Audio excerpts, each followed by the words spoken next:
আসসালামু আলাইকুম। শুরু করছি পরিজন উপন্যাস। লিখেছেন ঈশিতা রহমান সানজিদা। পর্ব ৫৮। দেখতে দেখতে এই গল্পটার আর কি শেষের দিকে চলে আসলাম। তো আর মাত্র ৩টা পর্ব আছে, ৫৮, ৫৯, ৬০। তো শুরু করছি। এলোকেশি রাখি শাক তুলতে রাস্তার ধারে এসেছে। রাস্তার পাশে পাটখড়ির তৈরি জানালাগুলো বাঁশের সাহায্যে দাঁড় করানো। পুঁইশাক গাছের লতাগুলো ছাড়িয়ে আছে চারিদিকে। বেশ দেখতে হয়েছে।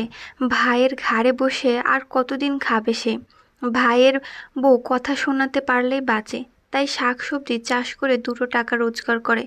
সম্পান থাকলে কি এই দুর্দিন দেখতে হতো তাকে? মানে এই যে রাখি, এটা হচ্ছে সম্পানের মা।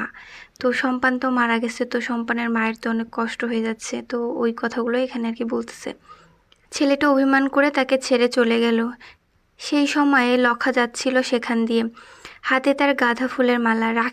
রাখির মনে পড়ে গেল আজ ইন্দুর ছোট ছেলের অন্নপ্রাশন।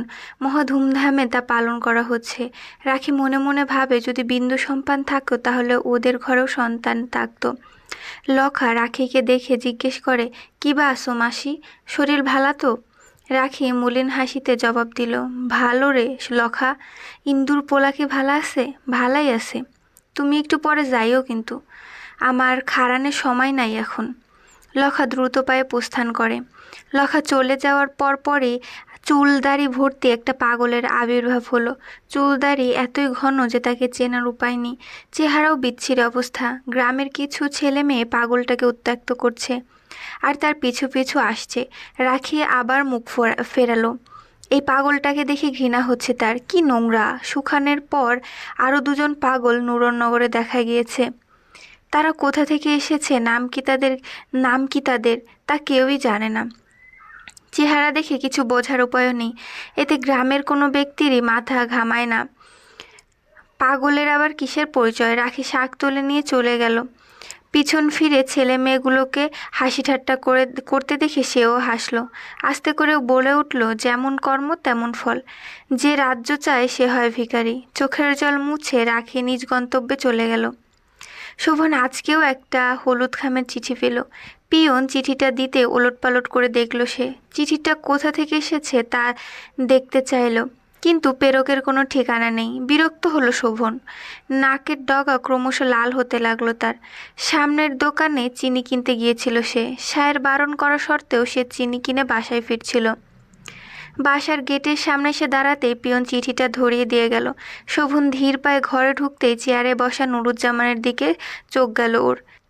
সারের সাথে হাত নাড়িয়ে কথা বলছেন তিনি। চিঠিটা মুড়িয়ে মুঠোবন্দি করে নিল সে। যথাস্থানে চিনি রেখে সায়ের সামনে গিয়ে দাঁড়ালো সে।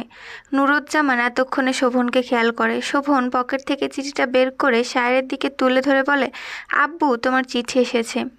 সায়ের থমকালো। নুরুজ্জামানের সামনেই দিতে হলো চিঠিটা। বিন্দু বিন্দু ঘাম দেখা গেল সায়েরের কপালে।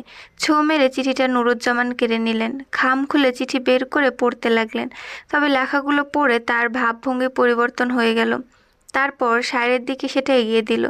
সায়ের ভ্যাবাচেকা খেয়ে বলল, নিজেও পড়া শুরু করলো। আমি তোমাকে খুব ভালোবাসি আব্বু, তুমি পৃথিবীর সেরা আব্বু। আমাকে কত আদর করো তুমি। আমি তোমার সাহসী রাজকুমার। চোখ তুলে সায়ের ছেলের দিকে তাকালো। শোভন খিলখিল করে হেসে উঠল। তাজ্জব বনে গেল নুরুজ্জামান। তিনি এসেছিলেন সায়েরের সাথে কেস নিয়ে আলোচনা করতে, কিন্তু আশানুরূপ কিছুই পেল না। উল্টো বোকা বনে গেল। সে ভেবেছিল এই চিঠিতে বোধহয় কিছু আছে, কিন্তু তার ধারণা ভুল প্রমাণিত হলো। নুরুজ্জামান চলে যেতে শোভন পকেট থেকে আসল চিঠিটা বের করে দিল। সায়ের বেশ অবাক হলো ছেলের এমন কাণ্ডে। এতটা চতুরতার সাথে কাজটা করলো কিভাবে সে? ভয় পাইয়ে দিয়েছিল। মায়ের মতোই হয়েছে একদম। সায়ের হাসলো আবার। শোভন জিজ্ঞেস করে, আমরা কবে যাচ্ছি আব্বু? খুব শীঘ্রই যাব আমার রাজকুমার। তোমার জন্য অনেক বড় উপহার আছে সেখানে। উপহারটা কি তা আমি জানি। কিভাবে জানো তুমি এসব? শোভন কিছু বলল না, চুপ করে নিজের ঘরে চলে গেল। স্কুল ব্যাগটা খুলে একটা খাতা সে বের করলো। সিমেন্টের মলাটে খাতাটা শোভনের অনেকবার পড়া হয়ে গেছে। বাংলা রিডিং সে খুব ভালো করেই পড়তে পারে। শোভন এই খাতাটা মুস্কানকে অনেকবার পড়তে দেখেছে, তাই নিজের ব্যাগে করে খাতাটা সে নিয়ে এসেছে। এই খাতাটা অনেকবার তারও পড়া হয়ে গেছে। শেষে কিছু বাক্য পড়ে শোভনের জন্য লিখে গেছে, আমার রাজকুমার, আল্লাহর অনুমতিতে আমাদের আবার মোলাকাত হবে। সেই লেখাটা হাত বুলিয়ে খাতাটা বুকে চেপে ধরল শোভন, মুখে হাসি ফুটিয়ে বলে উঠল, আল্লাহ অনুমতি দিয়ে দিয়েছেন আম্মিজান। দরজার আড়ালে দাঁড়িয়ে সায়ের ছেলের কথা শোনে। এতটা বুদ্ধিমত্তার অধিকারী এই ছেলে, যা সায়েরকে প্রতি পদে পদে বিস্মিত করে দিচ্ছে। নুরুজ্জামানকে যেভাবে ঘোল খাওয়ালো, ভাবতেই হাসি পেল ওর। মুস্কানকে তাড়া দিচ্ছে নাইম, তৈরি হতে সময় লাগছে বলে মৃদু ধমকাচ্ছে। আপাতত নাইমের কথায় পাত্তা দিচ্ছে না মুস্কান। সবুজ রঙের শাড়িটায় পরিপাটি করে পরে তারপর বের হলো সে। আজকে দুজনেই কাজ থেকে ছুটি নিয়েছে, কিন্তু মুস্কান জানে না নাইম তাকে এখন কোথায় নিয়ে যাবে। অনেকবার জিজ্ঞেস করেও কোনো উত্তর মেলেনি স্বামীর কাছ থেকে। তাই হতাশ হয়ে নাইমের পিছু ধরে সে। মুস্কানের একটা হাত চেপে ধরে নাইম, এতে মৃদু হাসি ফুটল মুস্কানের ওষ্ঠ ধরে।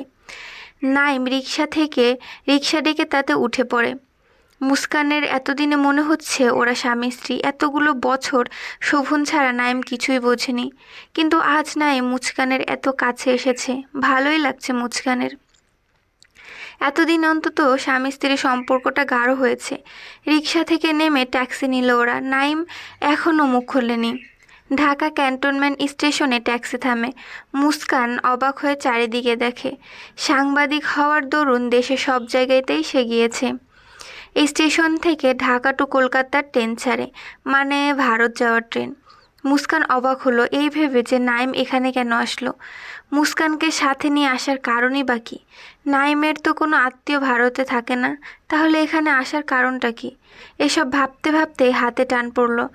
নাইম ওর হাত ধরে স্টেশনের ভেতরে নিয়ে গেল। মুস্কানও পা চালায় নাইমের পিছু পিছু। কিছু দূর গিয়ে সায়েরকে দেখেই থমকে যায় সে। সাদা রঙের পাঞ্জাবি পরে দাঁড়িয়ে আছে সায়ের, হাতা কোনোই পর্যন্ত গোছানো, চোখে সুরমা দেওয়া, ঠোঁটে সুন্দর হাসি। পরীর বলা মালির সৌন্দর্য চোখের সামনে দেখছে সে। পরীর বর্ণনা হুবহু মিলে গেছে। তবে মুস্কান আরও অবাক হলো শোভনকে দেখে। অবিকল বাবার বেশ ধারণ করেছে সে। টানা টানা চোখে সুরমা পড়েছে বাবার মতো, সাদা পাঞ্জাবি গায়ে জড়ানো। মুস্কানকে চোখে পড়তে শোভন দৌড়ে গিয়ে কোলে উঠে পড়ল। মুস্কান শোভনকে বুকে জড়িয়ে ধরে নাইমের দিকে তাকালো। নাইম বুঝলো এবার তার চুপ থাকলে চলবে না।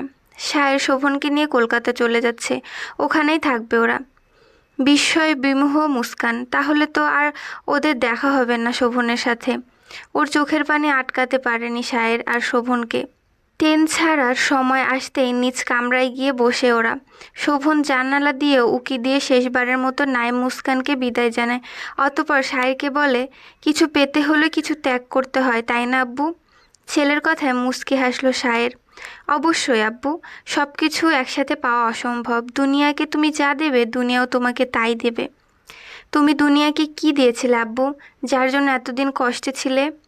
দীর্ঘ নিঃশ্বাস ফেলে সায়ের জবাব দিল, কিছু সময় আমি দুনিয়াকে কষ্ট দিয়েছিলাম, তাই আমিও কষ্ট পেয়েছি। তবে আমি ভালোবাসাও দিয়েছি, তাই এখন বাকি জীবন দুনিয়াও আমাকে ভালোবাসা দেবে। কিন্তু আমি সব সময় এই দুনিয়াকে ভালোবাসা দেব। ছেলের কথায় হাসলো সায়ের। লম্বা ভ্রমণ শেষে ট্রেনটি ভারত পৌঁছালো, তবে কলকাতা স্টেশনে নামলো না সায়ের। আবার নতুন গন্তব্য ধরলো ট্রেনটি। এবার গিয়ে থামলো জলপাইগুড়ি স্টেশনে। ব্যাগ থেকে গরম গরম কাপড় বের করে দুজনেই পরে নিল। শীত শীত ভাবটা আরও এগোলো, আস্তে আস্তে তীব্র হবে। যদিও এখন অনেক কম শীত করছে। স্টেশন থেকে দার্জিলিং এসে বাস ধরে সায়ের। নিউ জলপাইগুড়ি থেকে দার্জিলিংয়ের কাশিয়াং শহর 53 কিলোমিটার দূরের পথ।